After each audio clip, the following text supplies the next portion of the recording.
Jason Ellery had almost forgotten the island even existed. It was a sliver of land his late uncle used to retreat to. No bridge, no neighbors, and no internet. It hadn't seen visitors in over 10 years. Life had moved on, and so had Jason. But then the letter arrived. It came on a Tuesday morning, tucked between grocery coupons and utility bills. The envelope looked official, stamped with a golden emblem and typed in precise language. Jason almost tossed it aside until he read the subject line. Notice of violation, property code enforcement. The letter claimed his island HOA, that secluded place far from any mainland community, was now part of the Lakeside Preserve Homeowners Association, and he was being fined for not. The offenses were vague. Unsafe structures, unpermitted growth, deterioration. He blinked, then laughed aloud. A homeowners association, on an island. But there was more. Attached to the letter were photos clear, recent pictures of his uncle's old boathouse, warped and moss-covered but still upright. Someone had gone there. Someone had taken those pictures. Jason sat down slowly. Nobody was supposed to know about the island. It had no road, no address, just a hand-sketched map his uncle once gave him, and the fading memory of a canoe dock buried in reeds. His curiosity grew sharper. He searched online for the Lakeside Preserve HOA. A minimalist website popped up. There she was, the president, Karen Dunst. Silver hair, pressed blazer, a bright grin that seemed rehearsed. She'd written a blog post last month about expanding jurisdiction to forgotten properties for greater community cohesion. Jason called the number printed on the letter. The line rang twice. A crisp voice answered, Lakeside Preserve office. This is Karen. He cleared his throat. Yes, hi. I just got a violation notice for an island that doesn't belong in your development. She paused. Addressed. Jason read it aloud. There was a pause, then a curious calm. Oh, that one, she said. Yes, that's recently been included in our Phase 3 boundary zone. Jason frowned. There's no road, no utilities. How can an HOA include it?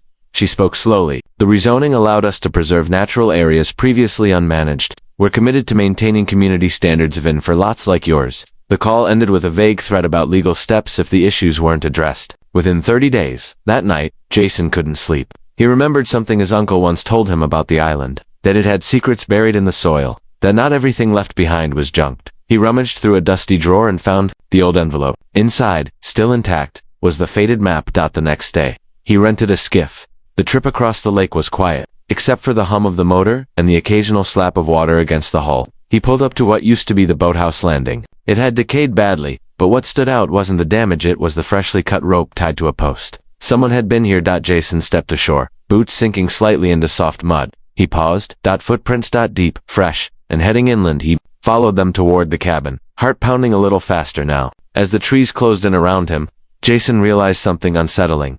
There weren't just one set of tracks. There were several, and not all of them were leaving. Jason stepped cautiously through the overgrown trail, each branch brushing against his jacket like the island trying to hold him back. The air felt still, as if the trees themselves were listening. His boots traced the unfamiliar footprints deeper into the woods, toward the cabin his uncle once built by hand. The structure came into view, half consumed by vines and moss. The roof sagged under the weight of time, but the door was upright bare. One window had been shattered, its jagged edges clinging to the frame like teeth. Jason's gut tightened. He pushed the door open.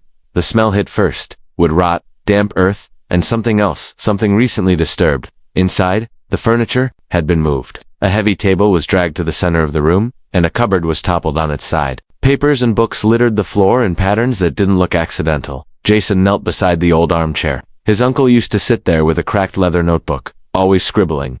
That notebook was gone.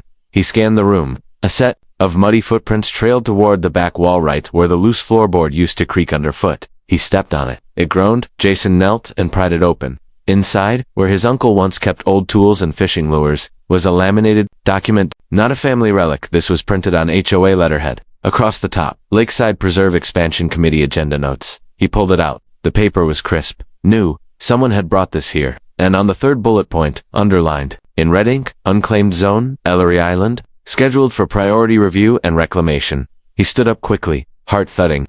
They weren't just curious, they had plans. Jason grabbed the paper, slid it into his jacket, and backed out of the cabin. He had questions that needed answers, and one person stood at the center of them all, Karen Dunst. Back on the mainland, he returned to his apartment and began digging. HOA records, local zoning maps, anything he could find. It didn't take long. To spot the irregularities, the county assessor's website still listed the island as unincorporated private land. There were no rezoning notices, no community votes, nothing that legally placed the island under HOA authority, and yet, the Lakeside Preserve website had a page quietly added just 2 weeks ago. Natural Beautification Program pilot location. Ellery Island. Jason picked up the phone and called the zoning office. A tired-sounding man named Carl answered. Your island, Carl said after Jason gave him the details.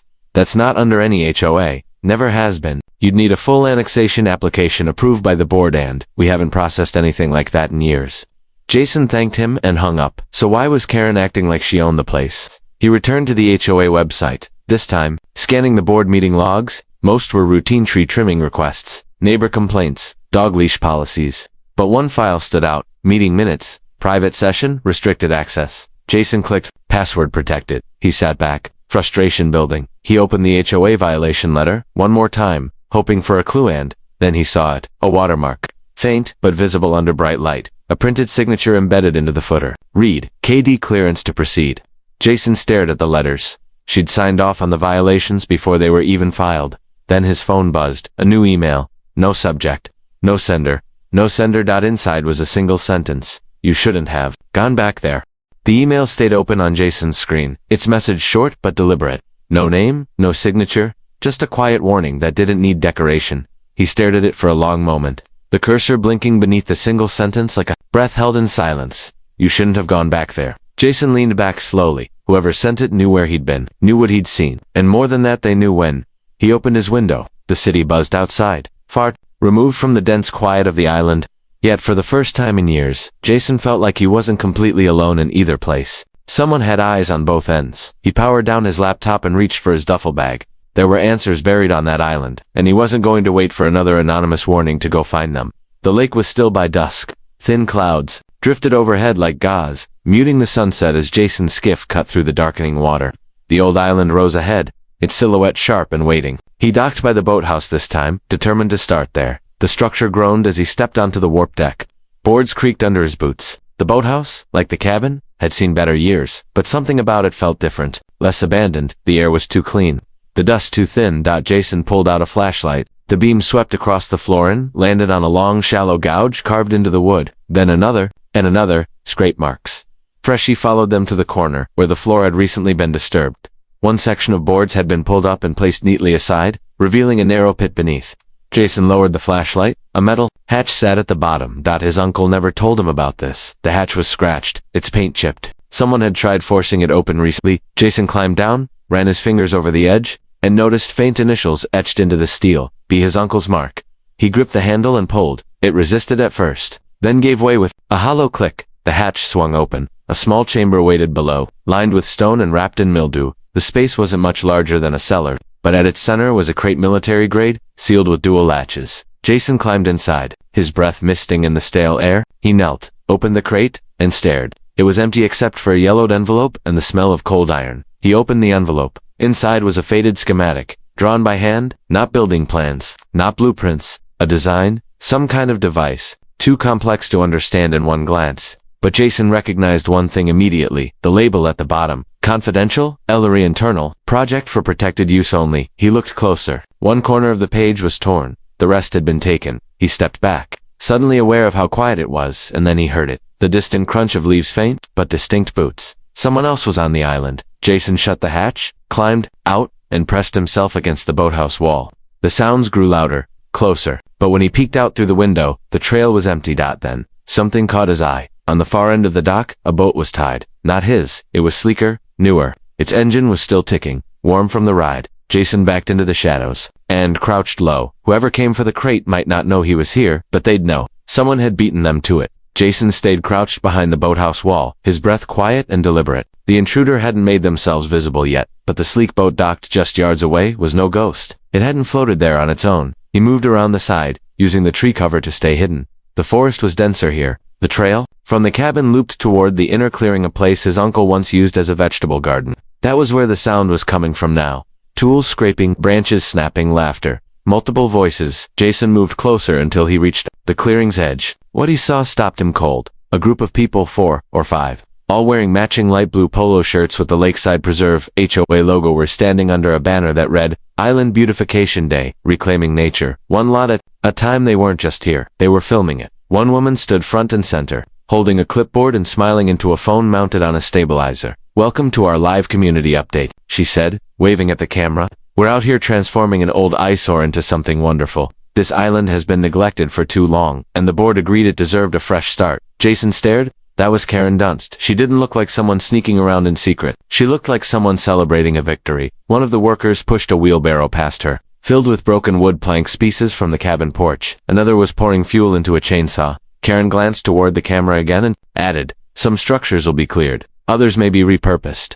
But we're doing it by the book." Our book? Jason stepped back, his hands curling into fists. This wasn't maintenance. This was dismantling. But to anyone watching online, it would look like community service. He had to act. He crept back to the skiff, retrieved his phone, and activated the drone his uncle had gifted him years ago, a long-forgotten birthday present that still functioned. After a quick charge, within minutes, the drone was in the air, rising through the trees. Its camera locked on the clearing. He began recording. The group didn't notice at first, but then someone pointed up. Karen looked, her expression faltering. For the first time, Jason spoke into the mic from a hidden position. "This island is private property. You're not authorized to be here. Leave now." The voice echoed from the drone's speaker, sharp and sudden. Karen recovered quickly. "We have legal documents. This land falls under the Lakeside Preservation Expansion Policy." Jason tapped his mic again, then produced them for the county. "Not your social media page." The group was uneasy now. One of the younger volunteers started walking toward the dock. Karen gave a subtle signal, and the camera stopped recording. Jason maneuvered the drone downward, closer to the clearing. Its camera caught something tucked behind a stack of supplies, another crate, different from the one in the boathouse. This one was open and filled with sealed folders, some marked with federal emblems. Whatever they were here for, it wasn't beautification. Karen turned toward the crate, noticed the drone's angle, and quickly pulled a tarp over it. Her eyes scanned the tree line. Jason pulled back into the forest, already planning his next move. But as he stepped onto the trail, he noticed something else. A trail of orange flags had been staked into the ground, running from the clearing to the far edge of the island. Survey markers, newly placed, and at the very end of that trail stood a large sign, freshly planted and painted white dot. It read, "Future Site, Lakeside Preserve, Private Island. Residences, Phase 1 Development." Jason stood frozen, staring at the sign like it didn't belong in this world. Private Island Residences. The words didn't just announce future construction, they warned of erasure.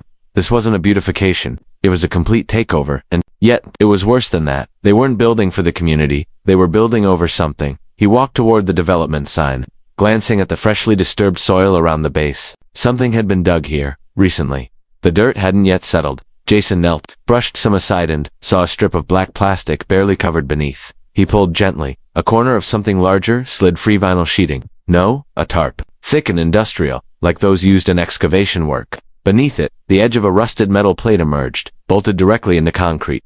Jason's mind raced. His uncle never had the funds or the need to pour foundations like this. Whatever was under this platform wasn't part of a cabin. Then he remembered the hand-drawn schematic tucked in his jacket. He unfolded it again. In the lower corner was a small note written in pencil. Anchor's site marked beneath the roots. Roots. Jason looked to his left. 20 feet away, a gnarled tree grew sideways across the slope. Its roots split the ground open like claws, as if reaching for something beneath. The survey flags ran directly beside it. Back in the clearing, Karen barked orders in a lower, sharper tone. She wasn't filming anymore. Jason watched from the shadows as she motioned toward the volunteers. Two peeled off with shovels and began moving toward the same slope. Jason had just left. They were headed straight for the roots. Jason knew he had minutes, maybe less. He circled wide and ducked into the back of the boathouse again, pulling out a sealed crate hidden beneath a pile of canvas tarps. Inside were a pair of field radios and an old flip phone wrapped in foil, part of his uncle's paranoid stash. He turned on the radio, static. Then a faint voice crackled through. "Unit 3, proceed to phase site. Repeat, do not engage unless instructed. Not HOA chatter. Law enforcement. Contractors." The frequency wasn't public.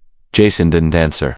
He pocketed the phone, grabbed his uncle's old lockbox, and crept out toward the slope again. The two shovel bearers were now digging near the tree. One hit something with a metallic clang. They exchanged glances. Karen's voice echoed distantly as she called out, "Careful. That's the junction." Junction. Jason pressed closer through the brush, then stopped cold. The ground under the tree gave a sudden groan. A long crack ripped through the soil, and then the slope shifted. The entire patch of earth sagged like a lid breaking loose from pressure. Underneath, one worker jumped back. The other wasn't fast enough. The ground gave way. A deep hollow cavity yawned open, swallowing the shovel and half the tree's roots. A gust of cold air surged upward, thick with the scent of metal and something older like trapped earth. Karen shouted something, but the wind drowned her out. Jason stayed hidden as the others rushed to the collapsed site, peering down into the breach. Then someone screamed. Jason ducked lower, barely able to see between the trees, but just enough at the bottom of the pit. Barely lit by the sunlight breaking through the leaves, was a chamber lined in dull metal. A hatch hung open inside, it leading downward into shadow, and painted above the hatch, in smeared red ink, were 3 words: "Do not enter." But Karen entered anyway, without hesitation. She climbed down. The others stood back, watching Jason grip the radio tighter. He didn't know what lay beneath, but Karen had just walked into it. Karen's boots vanished into the pit, swallowed by the dark hatch below. The others hovered near the edge, unsure whether to follow. Jason remained crouched behind the undergrowth, heart pounding, fingers twitching near the radio. The forest around him felt quieter now, like the island itself had paused to listen. One of the volunteers finally called down into the hole. "Ms. Dunst, you okay?" No answer. Another leaned closer, flashlight flicking on. His beam caught the jagged stairwell descending into rust-colored gloom. Metal walls, bolted seams. Whatever this was, it hadn't been built with permission. Jason took his chance. While the group focused on the pit, he slipped around the back of the clearing, dropped into the brush, and crawled toward the far tree line. From there, he had a clean view of the excavation site and what remained of the platform he'd uncovered earlier. He opened his uncle's lockbox. Inside, beneath a stack of laminated maps, sat a plastic keycard stamped with a faded agency seal and a numeric code, E13, primary access only. Jason's fingers tightened around it. His uncle hadn't been just a reclusive hobbyist. He had been guarding something someone now desperately wanted to unearth. A low rumble rose from the pit. One of the volunteers jumped back. Jason's head snapped up. The leaves near the collapse began to tremble, not from wind, but vibration. Dust rose. Pebbles slid down the slope. Then, from below, a sound like a motor kicked in, followed by a low mechanical groan. Karen's voice echoed faintly up. "It's operational." The lower door just unlocked. The volunteers looked at one another, uneasy. Jason didn't wait. He moved quickly, slipping through the brush and toward the north trail, one that circled around to the backside of the island's slope. Years ago, his uncle had shown him a service tunnel disguised as a drainage channel. If the hatch Karen found connected to it, he could reach the lower levels without alerting anyone. The tunnel was still there, half covered in moss. Jason crawled through. The air turned cold, damp. Pipes lined the stone walls. Strange glyphs had been scratched into the concrete, his uncle's markings, perhaps, or someone else's from long ago. After about 30 feet, the tunnel opened into a narrow chamber lit by a single flickering emergency light. Ahead stood a door with no handle, just a card reader. Jason slid the keycard through the slot. The light blinked green. The door hissed open. A low hallway stretched ahead, its walls covered in warning signs. Biosecure zone. Authorized personnel only. Experimental containment unit. Jason's breath caught. He moved forward, steps slow and silent. Then he heard her. Karen. Her voice echoed through the hallway. Confident, controlled, confirmed the lower system is intact. This tech is decades ahead of anything we've cataloged. When the structure is transferred to Phase 1, it will be reclassified under private oversight. The board has full plans drawn. Just need to erase the paper trail. She wasn't talking to herself. She was talking to someone on a headset. Jason stepped around the corner just enough to peek. Karen stood before a tall, humming monolith of black steel, like a server rack crossed with a vault. Pulsing lights blinked in sequence. Her hands hovered near a control panel, fingers dancing across buttons like she knew what she was doing. Behind her, sealed behind a thick wall of glass, something shimmered faintly in a containment field. It wasn't machinery. It looked like a figure. Suspended. Motionless, almost human, but not. Jason pulled back, blood rushing in his ears. His uncle had built this place to hide something. Karen had just opened it. Jason pressed himself flat against the wall, heart hammering in his chest. The thing behind the glass didn't move, but its presence felt thick, like the air shifted around it. Dim blue light pulsed from the containment field, casting long, warped shadows across the hallway. Karen's voice remained steady as she spoke into her headset. "It's dormant, but intact. Biometrics match the Ellery files from the recovered briefcase. We'll have it transferred out tonight under the restoration clause. No digital trail." She paused, listening. Then added, "Yes, the cabin is already being dismantled, and the boathouse. We'll torch the forest perimeter before sunrise. No one's going to come asking questions about a forgotten island." Jason gritted his teeth. She wasn't just stealing something, she was scrubbing away every trace his uncle had left behind. He couldn't let her finish. He turned back down the hall, trying to retrace the path toward the control panel he'd seen moments ago. The system here had to have overrides, power, maybe even lockdown protocols. His uncle would have never trusted a single point of failure. Then something changed. A low hum began to rise, mechanical, rhythmic, like an engine turning over after years of silence. Jason spun around. The lights above the containment chamber flickered once, then turned red. Inside the glass, the figure stirred. At first, It was barely perceptible. Just a tilt of the head. Then a flex of fingers, long wrong fingers. The creature, whatever it was, floated in the tank like it was caught between dimensions. Its face wasn't a face. Its skin shimmered like ink in water. But its eyes were unmistakably aware. Karen stepped back slowly. Wait, that's not supposed to. The lights cut out. A blaring siren split the air. Then silence. When emergency lights kicked back on, the containment field had collapsed. The glass was cracked. The figure was gone. Jason ducked behind a support pillar, barely daring to breathe. From somewhere in the darkened chamber, footsteps echoed, too slow to be to deliberate, to be from one of the volunteers. Then came the sound of metal creaking. Karen's voice broke the silence. Protocol lockdown now. I said no. Are you hearing me? She wasn't speaking to Jason. She was shouting into the headset. No, it moved. It's awake. I don't care what. The report said it's not a specimen. It's a control unit. Jason's blood turned cold. Control unit. He peered around the edge of the pillar. The glass was completely shattered now. Sparks danced across the ground. Karen had backed herself toward the wall, weaponless, cornered. A shadow shifted across the far side of the room. Then Jason saw it half lit by the broken panel. The figure stood upright now, 7 feet tall, fluid in shape, but firm in presence. Not entirely solid, not entirely there. It looked like it was still becoming something, changing, adapting, reading the space around it, and then it spoke. Not with words, with thoughts. Jason felt it. You returned. You were warned. Karen screamed. The lights exploded. Everything went dark. Jason ran not toward the exit but deeper into the corridors. His uncle's designs, the sketches, the maps, they had to lead somewhere safe. Somewhere sealed. Behind him, the sound of distorted electricity filled the air. Something had been released, not just from containment, from purpose. Jason reached a locked steel door and slammed the keycard into the reader. It opened just long enough for him to slip through and pull it shut behind him. Breathing hard, he looked around. He was in another chamber, now lined with monitors, notebooks, and an old generator humming quietly. A video was paused on one of the dusty screens. His uncle's face appeared. Jason pressed play. The video began with a single sentence. If you're seeing this, it's already too late to hide it again. Jason stared at the screen as the old video sputtered to life. His uncle sat in the shadows of a cluttered room, looking gaunt, haunted. A soft hum buzzed in the background like the same containment field that no longer held. If you're seeing this, his uncle said, then the failsafe has failed. The chamber's open, and that thing is no longer sleeping. Jason stepped closer. He recognized the room in the video. What was the very one he now stood in. Nothing had changed, not even the dust on the console. His uncle continued, it isn't alien, not exactly. Not in the way people mean when they say it. It's not from another planet. It's from here underneath. Older than we are. Buried long before our kind learned how to dig. The screen crackled, then stabilized. The old man's voice grew quieter, almost reverent. I didn't find it. The military did. They called it an anchor, a stabilizing entity. They thought it could be used to prevent dimensional breaches. The truth is, it isn't meant to be touched or controlled. It watches. It waits. And if the barrier weakens enough, it mimics. Jason's skin prickled. Behind him, the lights flickered again. On screen, his uncle leaned in. If Karen Dunst is involved, then they've already ignored every warning. She was part of the original extraction team. She wants it not because she understands it, but because she thinks she can control what it becomes. She can't. No one can. The screen went dark. Jason backed away slowly. The room remained silent. Then a voice behind him. Jason, he turned. Karen stood in the doorway, alone, pale, shaking, but alive. I saw it, she whispered it.